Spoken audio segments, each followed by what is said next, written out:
puisque l'athée affirme que la position du croyant n'est pas fondée. Il est tout à fait raisonnable de retourner la question et de la lui renvoyer directement. La première chose à comprendre est que l'affirmation de l'athée, qu'il n'y a pas de Dieu,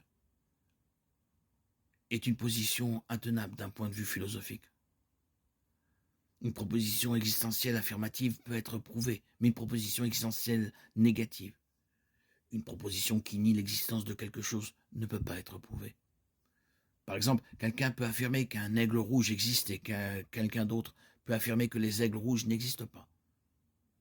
Le premier n'a besoin que de trouver un seul aigle rouge pour prouver son affirmation. Mais le second doit parcourir l'univers entier et être littéralement partout en même temps pour s'assurer qu'il n'a pas marqué un aigle rouge quelque part et à un moment donné, ce qui est impossible à faire. Et c'est pourquoi les athées intellectuellement honnêtes admettront qu'ils ne peuvent pas prouver que Dieu n'existe pas. Ensuite, il est important de comprendre la question qui entoure la gravité des affirmations de vérité qui sont faites et la quantité de preuves nécessaires pour justifier certaines conclusions.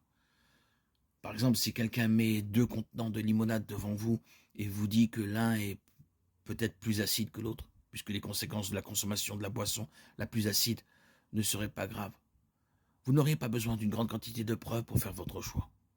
En revanche, si l'hôte a ajouté de l'édulcorant à l'une des tasses et du poison à l'autre, vous voudriez alors avoir un certain nombre de preuves avant de faire votre choix.